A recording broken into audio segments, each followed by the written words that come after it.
오늘은 우리 다윗의 시 중에서도 그야말로 다윗의 가장 위대한 신앙 고백이 나와 있는 시편 139편 말씀 우리 함께 은혜 나누겠습니다. 오늘 이 밤에도 말씀 가운데 하나님 우리를 만나주실 줄로 믿습니다. 오늘은 다 아시는 하나님, 이런 제목으로 우리 말씀 보겠습니다. 우리 이제 다윗 하면 우리 이제 하나님도 내 마음에 합한 자다, 이렇게 내 마음에 쏙 든다고 하셨잖아요. 하나님도 그렇게 하시고, 우리도 다윗의 신앙을 구약에서는 아브라함과 다윗의 자손 예수다, 예수님의 족보에도 가장 중요한 사람으로 나오니까 다윗의 신앙을 최고로 치죠. 가장 중요하게 여깁니다. 그런데 문제는 뭐냐면, 도대체 그러면 그 다윗이 왜 그렇게 신앙생활을 잘할 수밖에 없었는가? 왜 다윗은 그 자기 자신의 신앙을 부단히 그렇게 성장하게 했는가? 뭐 때문에? 도대체 무엇을 알았기에, 어떤 것을 깨달았기에 다윗은 계속 그렇게 그 신앙에 대해서, 하나님에 대해서 끊임없이 그렇게 믿음이 자랐느냐, 이 말이에요. 우리는 다윗이 우리 신앙생활이 모범적인 걸 알고 있어요. 이제 하나님도 내가 합한 자다, 내 마음에 쏙 든다, 이렇게 했는데, 왜 그런지는 몰라. 왜 그런지, 왜 다윗이 그런 신앙이 됐는지는 모르잖아. 그걸 알아야 우리도 그 사람 가는 길로 가는 거거든요. 그 사람처럼 못 돼도 그 사람이 가는 방향으로는 같은 열차에는 탈 수 있는 거지. 예, 할렐루야. 그런데 대부분은요, 다윗에 대해서 이제 소개만 해, 소개. 다윗이 신앙이 어떻게 했는지, 뭘 신앙생활 잘했는지에 대한, 다윗에 대한 신앙을 소개만 하는 거야, 소개. 예. 대표적으로 다윗의 신앙이 얼마나 대단한지, 다윗의 신앙이 얼마나 중요한지 하는 것을 대표적으로 많이 얘기하는 곳이 어디냐면 역대상하죠. 역대상하. 이유가 있습니다. 왜 역대상하에서 다윗의 신앙을, 다윗 얘기야, 역대상하는. 다윗을 이야기하려고 역대상하를 쓴 거예요. 왜냐하면 에스라가 부흥한 거거든요. 에스라가 나라가 망하고 스룹바벨 성전을 재건한 다음에, 여러분, 부흥회를 한 거예요. 성전을 다시 재건하고 부흥회한 것이 에스라 부흥회거든요. 그런데 그 에스라 부흥회의 그 원고가 뭐냐면 역대상하예요. 그런데 에스라 부흥회의 가장 핵심은 뭐냐면 우리 다윗의 신앙을 회복하자. 다윗이 복받은 것이 뭐냐? 다윗이 복받은 걸 우리가 알지 않느냐? 우리도 다윗처럼 복받고 살아야 된다. 다시 저주받아서 나라가 망하고 성전이 불타고 포로가 되고 이렇게 쫓겨나서 토하여 내치는 일이 생기면 안 되지 않느냐? 그래서 다윗의 신앙을 우리가 이제 알아야 된다. 이것이 이제 역대상하, 다윗에 대한 얘기예요. 다윗에 대한 얘기. 그리고 또 이제 중요한 것은 사무엘상하. 사무엘상하도 보면 사무엘이 기록한 거거든요. 사무엘 선지자가 기록한 건데, 이것도 역시 다윗에 대한 얘기가 이제 줄을 이루죠. 그리고 이제 중요한 것은 열왕기상하예요. 열왕기상하에서 대부분이 다윗에 대한 얘기라고. 그러면 뭐냐면, 열왕기상하는 이제 정확하게는 우리가 이제 잘 몰라요. 왜냐하면 추측만 할 뿐이에요. 누가 딱 이 열왕기상하를 기록했다고 이렇게 말하기가 좀 어려워. 그래서 여러 사람이 기록했다, 이렇게 하는 게 맞아요. 여러 사람이 기록했다, 편집했다는 것이죠. 그 중에서 이제 에레미야 선지자를 많이 이렇게 얘기합니다. 에레미야 선지자. 에레미야 선지자와 그 당시의 선지자들이, 그 선지자들 그룹들이 열왕기사를 썼다, 이렇게 얘기를 해요. 그러니까 이제 거의 구약 성경의 역사서의 부분은 모세오경 이후에 역사서는 다윗 얘기예요. 다윗 얘기. 역사서는 다윗에 대한 소개라고 해요. 다윗. 역사서는 다 다윗 얘기라고, 사실. 그런데 이 역사서에 다윗을 그렇게 막 대단한 이 신앙의 일을 많이 얘기하지만, 정작 우리가 궁금한, 왜 다윗이 도대체 어디서부터 신앙생활을 잘하게 됐나? 왜 하나님을 그렇게 무서워하나? 왜 하나님을 그렇게 사랑하나? 왜 하나님을 그렇게 그야말로 열정적으로, 그야말로 뜨겁게 하나님을 사랑했는가? 거긴 잘 몰라요. 다윗의 신앙을 소개만 했지 정작 그걸 알 수가 없단 말이에요. 역사서에는 안 나와. 이걸 알려면 어떻게 했냐면 결국에 다윗이 내가 이 신앙생활을 어디서부터 열심히 내가 했는지, 나 이때부터 계기가 됐습니다. 이게 전환점입니다. 이렇게 다윗이 얘기를 해야 돼요. 직접 자기가. 직접 자신이 왜 내가 하나님 앞에 이게 대충 건성건성 신앙생활하지 않고 두렵고 떨림으로 신앙생활했는지 그 이유를 다윗이 본인이 얘기 안 하면 몰라. 본인이. 그런데 그 얘기를 한 말씀이 오늘 139편이라는 얘기예요. 예, 아멘. 그러니까 오늘 이 말씀이 되게 궁금하잖아. 예, 도대체 다윗은 왜 내가 열심히, 내가 죽을 힘을 다해서 내가 하나님을 열심히 사랑합니다. 그렇게 된 이유가 있습니다. 오늘 말씀이 그거라. 다윗의 신앙은 뭐 다른 거 아니에요. 다윗의 신앙은 우리 1절부터 우리 이제 4절까지, 이건 무슨 얘기냐면, 나는 하나님을 어떤 하나님으로 믿느냐면, 나는 하나님을 내 일거수일투족을 다 아시는 하나님으로 나는 믿는다는 거야. 다윗이 그렇게 믿어. 하나님은 나의 일거수일투족을 다 한 걸음, 그야말로 이제 하나하나 내 모든 것을 하나님은 알고 계신다. 2절, 내가 앉고 일어섬을 아시고 내 생각을 아시고 또 뭐냐, 내 모든 행위를 아시고 3절, 4절, 내 말을 다 아시나이다. 하나님은 쏙쏙들이 날 알고 계셔. 내 말하는 거 다 듣고 계셔. 내 생각까지도 다 알고 계셔. 하나님을 나는 머리부터 발끝까지 내 모든 걸 하나님이 다 알고 계신다. 내가 허투루 살 수가 없다. 눈꽃만큼도 내가 함부로 할 수가 없다는 거예요. 왜 그 믿음이 생겼어요? 뭐 때문에? 왜 그렇게 믿냐고, 하나님을. 어디서 충격받았기에, 어디서 그렇게 충격을 받았기에 그렇게 믿냔 말이야. 어디에서 놀래가 빠졌길래 다윗이 그런 사람이 됐냐 이 말이야.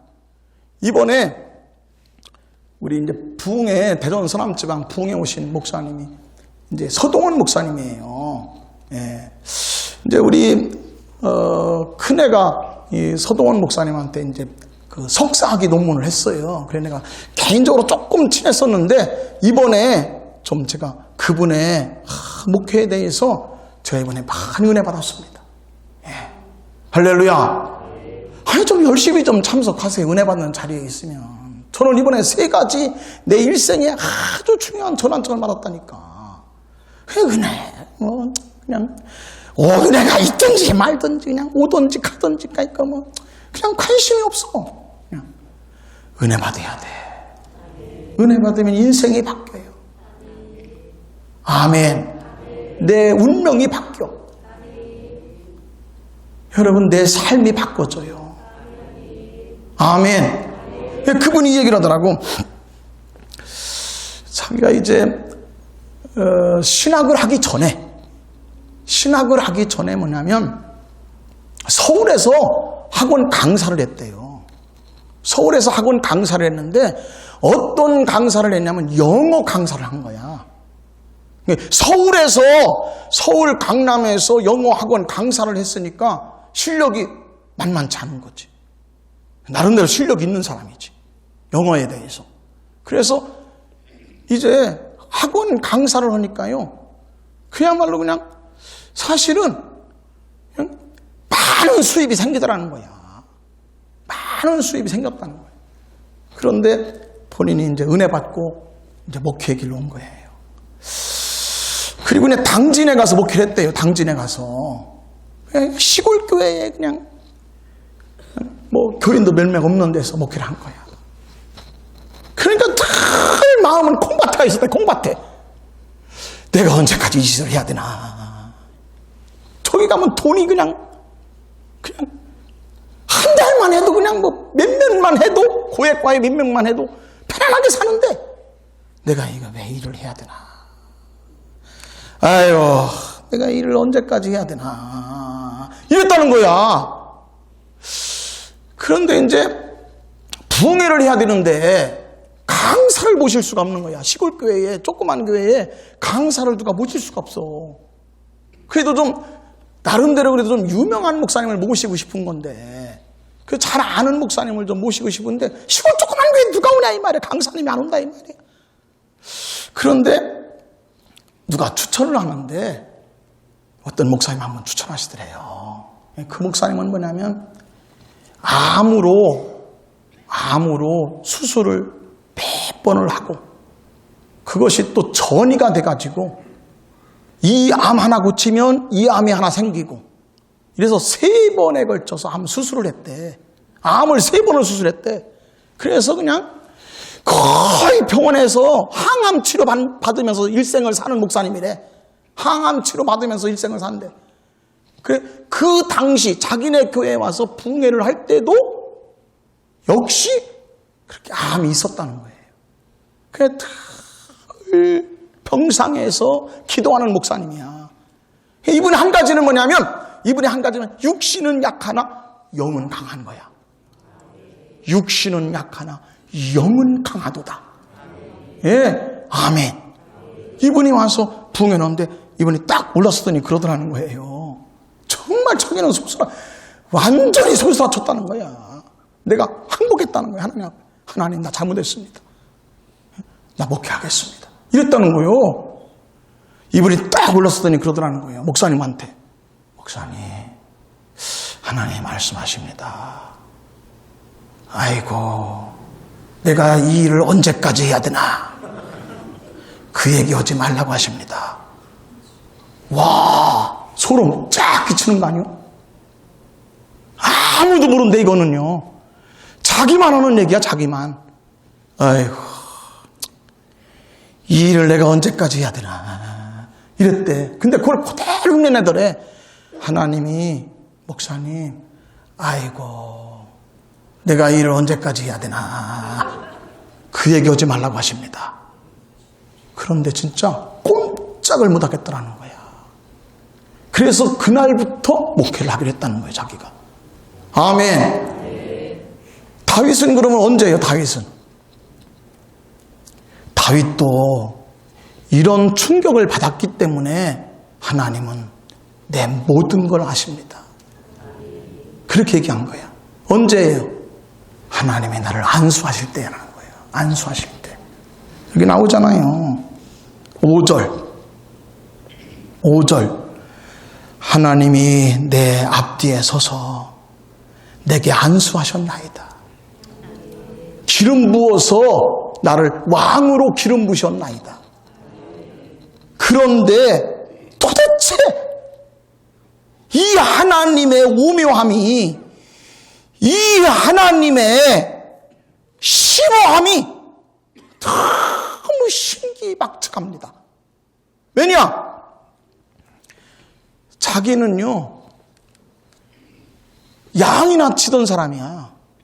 양똥이나 치던 사람인데 사무엘이 왔다고 해도요, 아버지가 부르지도 않아요. 아버지가 자기를 눈여겨보질 않아요.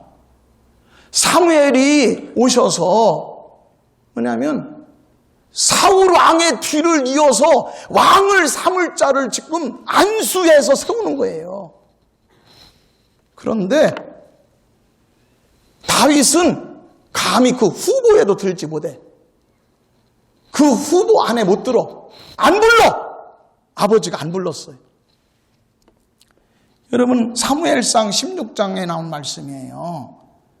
거기 보면 엘리압이 큰아들이야. 큰아들이 딱 지나가요. 그러니까 사무엘이 탄성을 지른다고. 환호성을 질러. 와, 이스라엘이 사모하는 자가 여기 있구나.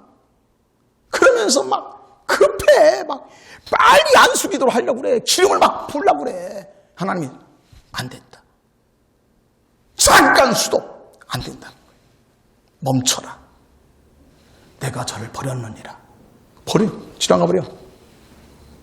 여러분, 그 엘리압이라고 장남이고 키가 크고 장군이고 기골이 장대해. 아니다. 둘째 아들이 암미나답이야. 암미나답을 딱 지나가. 이야, 이 사람 용모가 엄청나. 벌써 딱 봐도 말이지, 이순신 장군처럼 생겼어. 누가 봐도 이 사람은 임금감이야. 관상으로 봐나 용모로 보나 기가 막혀. 하나님 말씀하세요. 그의 용모를 보지 말아라. 지나가는 거예요. 그리고 세 번째가 삼마입니다. 여러분, 이새의 아들이 몇 명이야? 8명이거든. 7명이 지나갔어. 없어. 없어요. 아니, 하나님 저 어떻게 된 거야? 여기 있다고 해서 보냈는데 어디 갔어? 없잖아. 그래서 물어요, 이새한테. 다른 아들이 없습니까? 또 어떤 아들이 없습니까? 아들이 하나가 더 있는데 얘는 워낙 어려서부터 나가서 양만 치던 애라서 집안일은, 우리 집안에서는 큰 기둥 역할을, 얘는 집안의 큰 일을 맡아서 한 적은 없습니다. 그래, 부르지도 않았습니다. 아니, 큰 아들이 있고 둘째 아들이 있고 셋째 아들이 있고 넷째 아들이 있는데 막내가 뭘 하냐고. 막내는 양이 나서 바깥일이 나지. 집안 큰 대소사는 얘는 아버지가 눈여겨보지도 않았다는 거야. 관심도 신경도 안 써요. 빨리 데리고 오십시오. 빨리 데리고 오십시오. 하나님 말씀하시잖아. 그 용모와 신장을 보지 말아라. 내가 이미 그를 버렸노라. 나의 보는 것은 사람과 같지 아니하리니 사람은 외모를 보지만 나는 중심을 보느니라. 예, 할렐루야.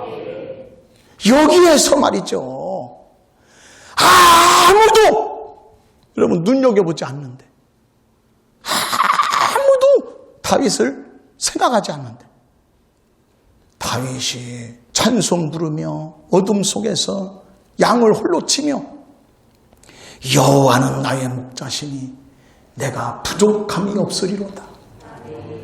저간 나를 쉴 만한 물가로 인도하시고 푸른 초장으로 인도하시는도다. 내가 사망의 음침한 골짜기를 다닐지라도 두려워할 것이 없는 것은 주님이 나와 함께 하시니라. 사자가 와도 곰이 와도, 여러분 동남풍이 불어도 서북풍이 불어도, 여러분 하나님을 의지해서 사자를 치고 곰의 입을 찢어버렸더라 이 말이야. 예, 할렐루야. 하나님의 도움으로 문제를 해결하는 사람이 없어. 다윗밖에 없어요. 하나님 도움받아서 사자의 입을 찢고 곰의 발톱을 휘어친 사람은 다윗밖에 없어요. 아무도 없어. 하나님이 사람은 외모를 보지만 나는 중심을 보노라. 와, 할렐루야. 그 얘기예요. 이 지식이 내게 너무 귀하니 높아서 내가 능히 미치지 못하나이다. 하나님의 생각을 어떻게 알겠냐? 내 생각은 너희 생각과 다르고 나의 길은 너희 길과 달라서 하늘이 땅보다 높은 것 같이 내 생각은 너희 생각보다 높으니라. 천양지처라는 거야. 하늘 땅 차이야. 하늘 땅만큼 차이나. 하나님의 생각이 옳습니다. 아멘. 7절. 내가 주의 영을 떠나 어디로 가며 주의 앞에서 어디로 피하리까. 숨을 데가 없다는 거예요. 그래서 나 혼자, 엄마도 모르고 아버지도 몰랐어. 부모도 나를 모르는데 하나님은 나를 아시더라는 거야. 내 마음을 아시고 내 생각을 아시고 내 행동을 달아보시더라는 거죠. 아멘. 여러분, 다윗은요, 하나님은 다 알고 계시다는 거야. 하나님은 모든 것을 알고 계시다 이 말이야. 내 생각을 알아. 내 생각. 내가 어떤 생각을 하는지. 여러분, 내가 여러분 말을 하는지도 아셔. 말을 하는지도. 서동원 목사님한테 너 그렇게 말하지 말아라. 내가 언제까지 이 일을 해야 되나 말이야. 너 그 말하지 말아라. 너는 내가 택한 그릇이다. 아멘. 여러분, 어떻게 우리가 하나님의 손아귀에서 벗어나란 말이야. 하나님은 내 모든 걸 알고 계시다 이 말이야. 예. 할렐루야. 제가 말씀드렸잖아요. 한 번 말씀드렸잖아요. 2003년에 제가 여기 왔는데 그래도 어머니가 많이 편찮으셔서 그래도 어머니하고 조금이라도 더 1년, 2년, 10년, 20년이라도 내가 더 여러분 함께 있고 싶어서 여러 가지 이유가 있지만은 그래도 제가 대전이 고향이니까 제2의 고향이니까 대전에서 엄마랑 같이 살고 싶어서 같은 하늘 아래에서 조금이라도 오래 살려고 내가 온 거거든요. 2003년에 부임을 했어. 2004년에 돌아가셨어요. 그런데 1년밖에 못 살았는데 2004년에 돌아가실 때 제가 금식기도 가가지고 어머니 임종을 지키지 못한 거야. 그러니 참 그냥 가슴이 진짜 미어지더라고 정말. 충남대 병원에서 안치실에서 이렇게 어머니를 그랬는데 아이고 어떻게 헐질이 안다. 제가 금식 중이었었거든요 그때. 여러분 그런데 그냥 장례식을 막 정신없잖아요. 장례식은 막 정신없이 지나가는 거예요. 근데 막 장례식 지나고 나서 한 일주일쯤 됐는데 막 보고 싶은 마음이 복받치는 거예요 진짜. 그 그리운 마음을 이리 할 수가 없어 막. 나는 울지 않는데 눈물 나. 막 그냥 계속 눈물이 나는 거예요. 그냥 한 번만 엄마를 좀 봤으면 좋겠어. 내 마음에. 엄마를 한 번만 좀 봤으면 좋겠다. 엄마는 한 번만 말했으면 좋겠다는. 말했으면 좋겠다. 그 마음이야 그냥. 그런데 한 달쯤 됐는데 그러고 한 달쯤 됐는데 제가 그 가수원 목욕탕에 그날 새벽기도 마치고 목욕을 하고 잠깐 쉬고 있는데 그때 꿈에 엄마를 보게 된 거예요. 그래서 다 흔들어 의자에 앉아 계셔서 제가 이렇게 나타나니까 우리 엄마가 저한테 그러는 아들 왔어. 그럼 아들 왔어. 그래서 제가 그냥 엄마 품에 안겨안고서 많이 흐느끼면서 울었습니다. 그때 소리가 들리는 거야. 소리가 일을 중히 여기고 계획을 세울지니라. 그 말씀이 저한테 온 거예요. 그래서 그때 이제 하나님의 일을 귀하게 여기고 너는 계획을 세울지니라.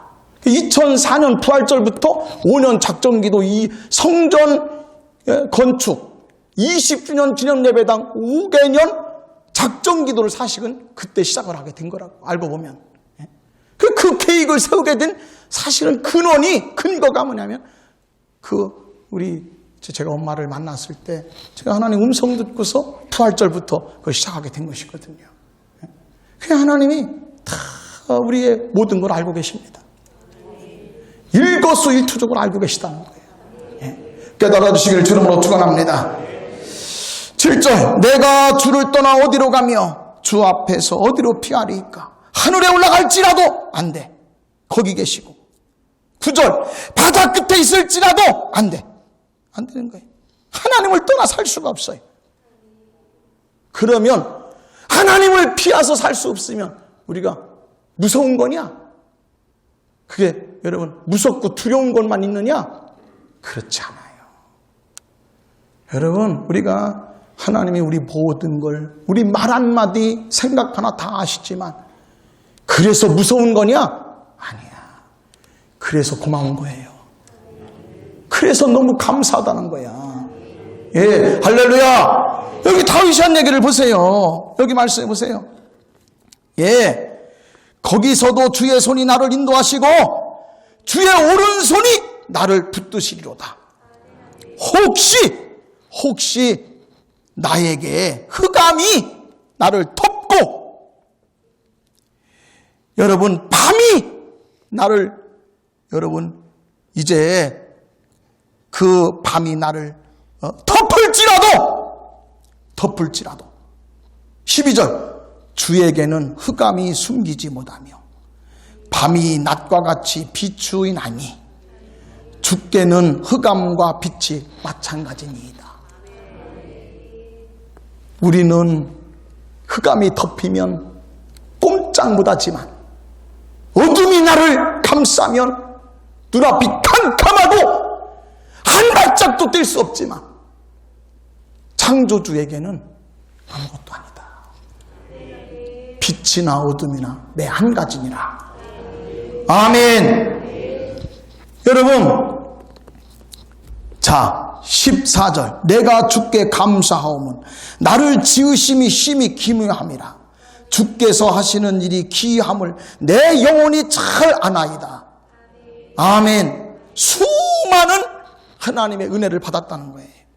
여기 말씀 17절이 중요하죠. 17절 하나님 주의 생각이 어찌 그리 보배롭고 아름다운지요. 그 수를 내가 감히 헤아릴 수가 없습니다. 하나님의 생각이 얼마나 놀랍고 놀라운지, 그 생각이 얼마나 심오한지. 여러분, 흑암이 아무리 있을지라도 하나님은 우리를 구원할 수가 있어요. 뻔히 수가 다 보여. 도토리 키재기고 우리는 말이죠, 이제 우리가 뭘 대단하게 하는 것 같지만 하나님이 볼 때는 다 수가 보이는 거예요. 하나님 한 수면 그냥 불계승이요, 불계승. 우리 다 손 놔야 돼, 손 놔야 돼. 꼼짝 못하는 거예요. 하나님에게는 수가 있습니다. 아무리 피조물이 강하고 아무리 마귀 역사가 강할지라도 하나님의 한 수면 여러분 두 손 두 발 다 들어야 돼. 예, 할렐루야. 여러분 이제 금년이 경자년이에요. 예.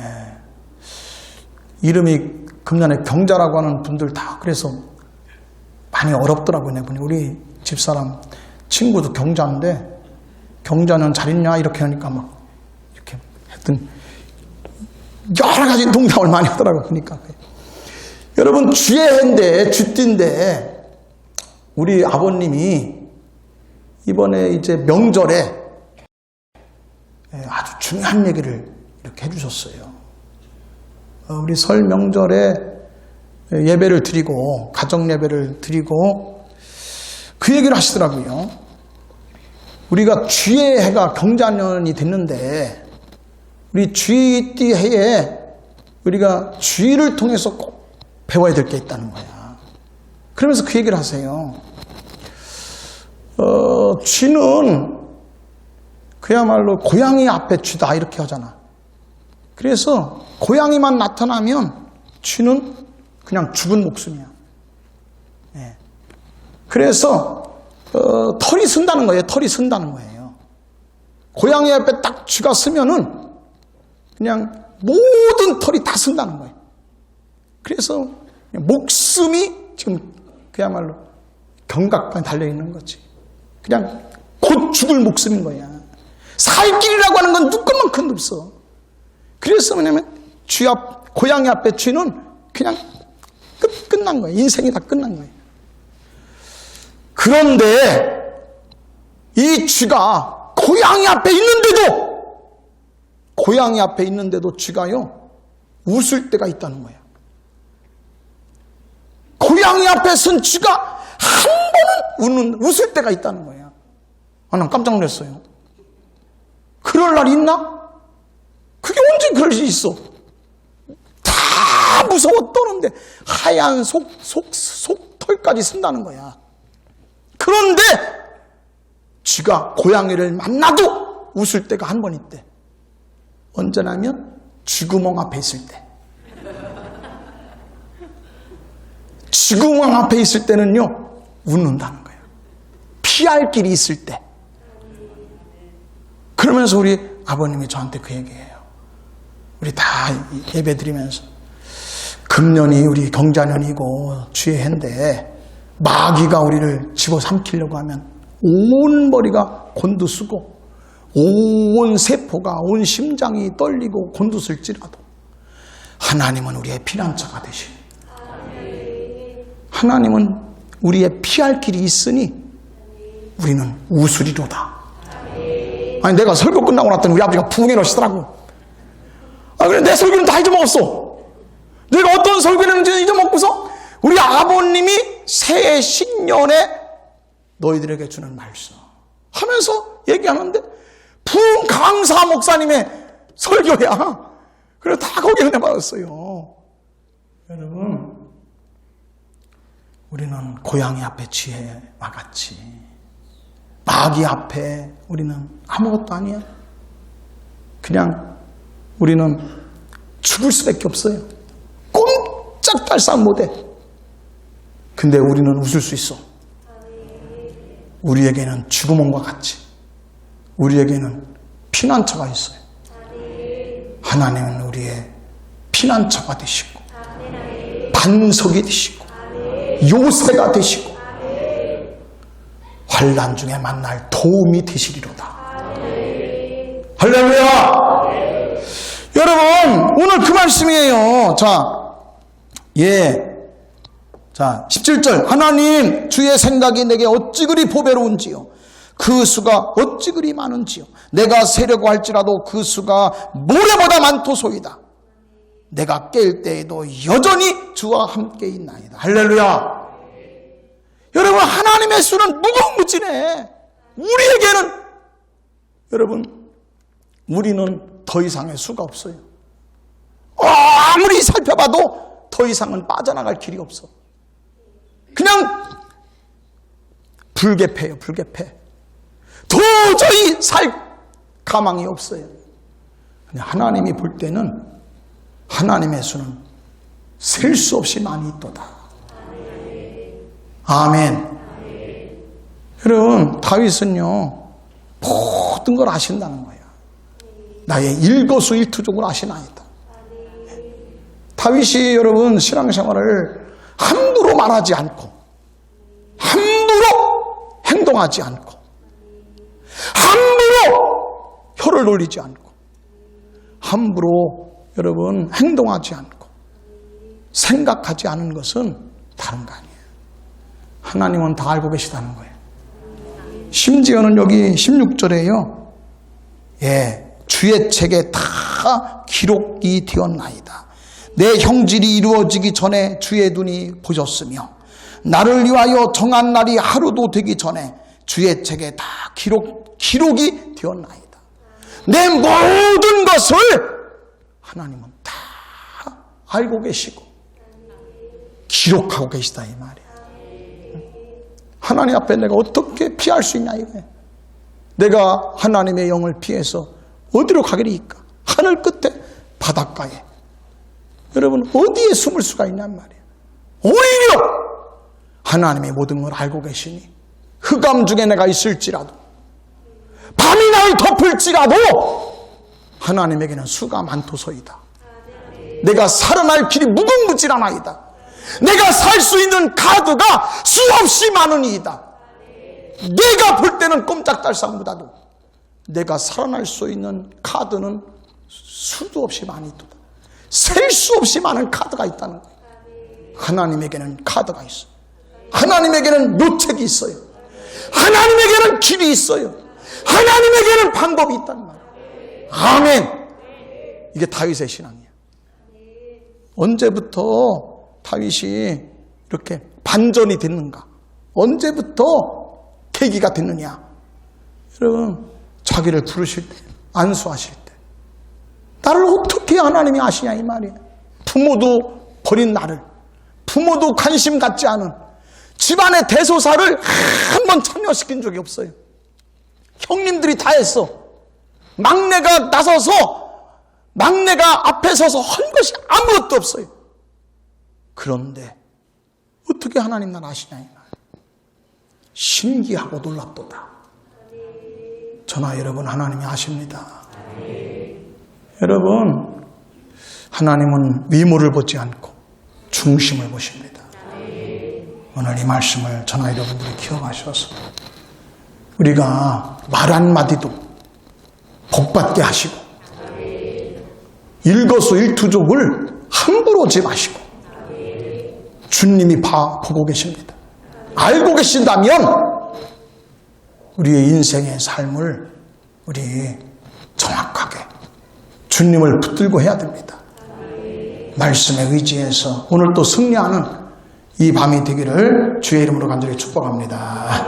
할렐루야.